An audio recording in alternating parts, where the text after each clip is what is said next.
आजच्या या व्हिडिओमध्ये आपण ॲडमिशन ऑफ पार्टनर या टॉपिकमधल्या 8व्या इलस्ट्रेशनमधल्या काही वेगळ्या ॲडजस्टमेंट डिस्कस करणार आहोत. या ॲडजस्टमेंट ॲडमिशन, रिटायरमेंट किंवा डेथ कुठल्याही प्रॉब्लेममध्ये आल्या तरी अशाच पद्धतीने त्याला इफेक्ट द्यायचा आहे.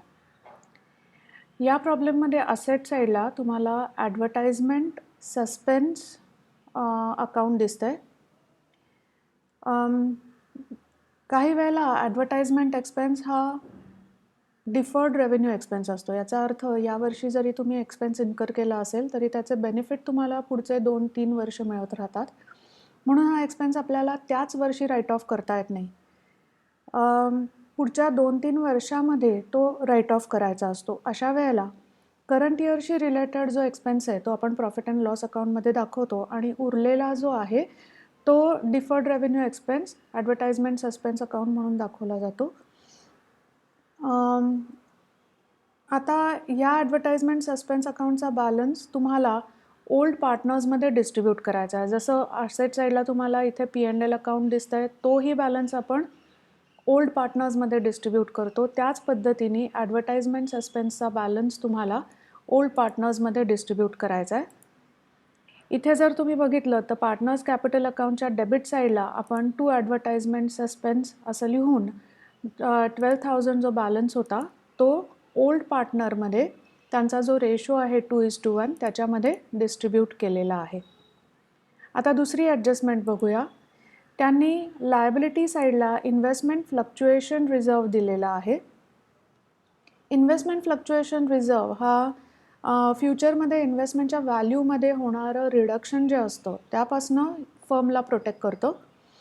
म्हणजे जर इन्व्हेस्टमेंटची किंमत कमी झाली तर ती पहिले या इन्व्हेस्टमेंट फ्लक्च्युएशन रिझर्वच्या अगेन्स्ट ॲडजस्ट केली जाते. आता तुम्ही जर बघितलं तर इथे या 5th ॲडजस्टमेंटमध्ये त्यांनी दिलं आहे इन्व्हेस्टमेंट्स आर रिड्यूस्ड बाय 22,500 म्हणजे जी 1,08,000ची इन्व्हेस्टमेंट होती त्याची किंमत आता 22,500नी रिड्यूस झालेली आहे. मग अशा वेळेला त्याचा इफेक्ट कसा द्यायचा ते बघूया. Reduction in value of investment आहे 22,500. ते पहिल्यांदा तुम्हाला ॲडजस्ट करायचे अगेन्स्ट इन्व्हेस्टमेंट फ्लक्च्युएशन रिझर्व जो आहे 15,000. सो 22,000 मायनस 15,000 अजूनही तुम्हाला loss due to reduction in investment आहे 7,500. आता पहिल्यांदा आपण हा जो 15,000 इन्व्हेस्टमेंट फ्लक्च्युएशन फंड आहे ह्याच्या अगेन्स्ट हा लॉस ॲडजस्ट केल्यामुळे आता इन्व्हेस्टमेंट फ्लक्च्युएशन फंड हा नवीन बॅलन्स शीटमध्ये तुम्हाला बघायला मिळणार नाही कारण हा आपण ऑलरेडी वापरला इथे. हा वापरूनसुद्धा 7,500 अजून तुम्हाला लॉस दिसतोय जो तुम्हाला आता रिव्हॅल्युएशन अकाउंटच्या डेबिट साईडला दाखवायचा आहे. सो रिव्हॅल्युएशन अकाउंटच्या डेबिट साईडला तुम्ही लिहिणार आहात टू इन्व्हेस्टमेंट नेट रिडक्शन म्हणजे टोटल रिडक्शनमधनं इन्व्हेस्टमेंट फ्लक्च्युएशन फंडची अमाऊंट मायनस केल्यानंतर जेवढा डिफरन्स राहतो तो तुम्हाला इथे दाखवायचा आहे.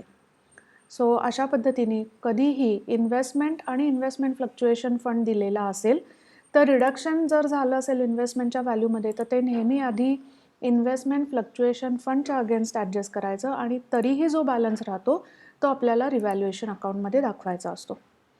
आता तिसरी ॲडजस्टमेंट आहे कॅपिटल ॲडजस्टमेंट.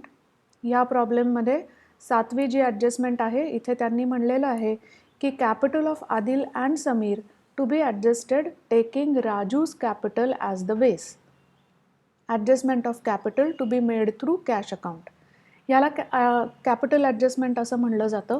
याचा अर्थ असा की जे नवीन कॅपिटल आहे फर्मचं ते तुम्हाला पार्टनरच्या न्यू रेशोप्रमाणे ॲडजस्ट करायचं आहे. आता आपण कॅपिटल ॲडजस्टमेंट कशी करायची ते एकदा बघून घेऊया. इथे आपल्याला ही ॲडजस्टमेंट करायचे राजूचा जो शेअर आहे प्रॉफिटचा तो बेस धरून त्याच्याप्रमाणे करायचं आहे. So his share is 1/4. त्याचा शेअर 1/4 झाला म्हणजे उरलेल्या दोघांचा मिळून किती शेअर राहतो तर 1 - 1/4 विच इज 3/4. यालाच बॅलन्स ऑफ 1 असंही म्हणलं जातं.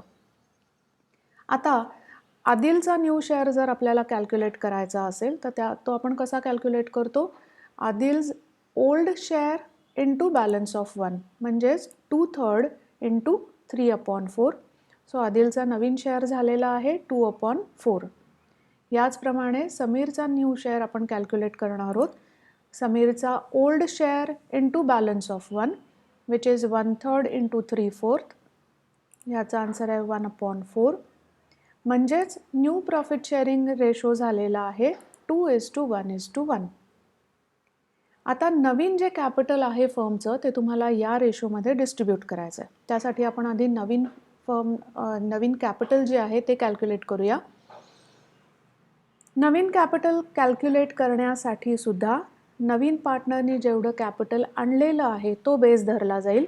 त्यांनी 30,000 कॅपिटल आणलं आहे फॉर 1/4 शेअर.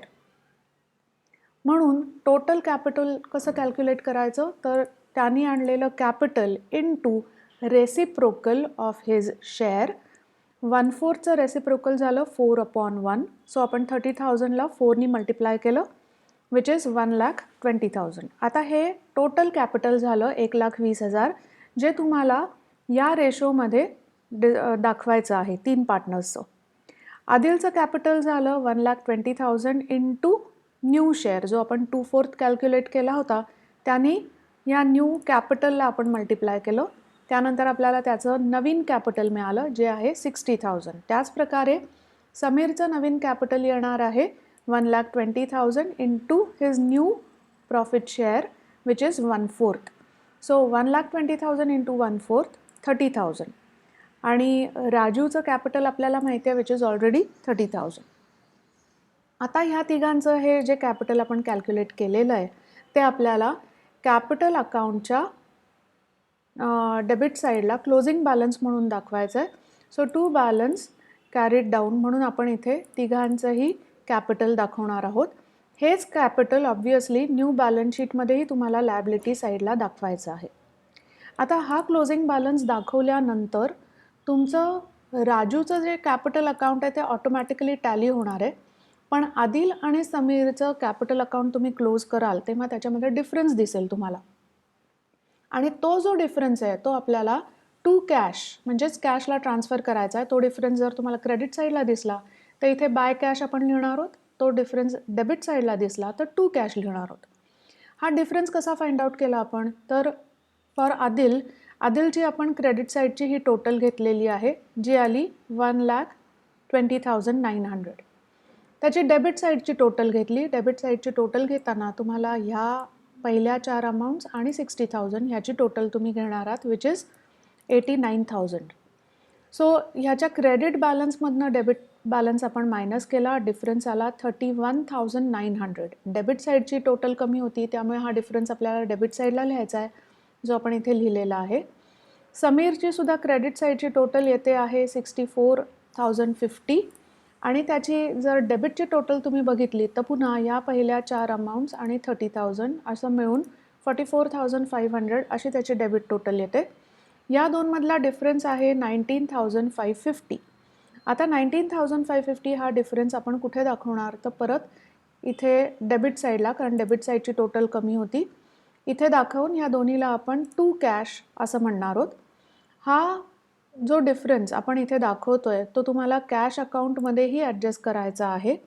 सो कॅश अकाउंटचा जो बॅलन्स आहे त्याच्यामध्ये हा बॅलन्स या अमाऊंट्स ॲडजस्ट करून जो फायनल बॅलन्स येईल तो तुम्हाला बॅलन्स शीटमध्ये दाखवायचा असतो.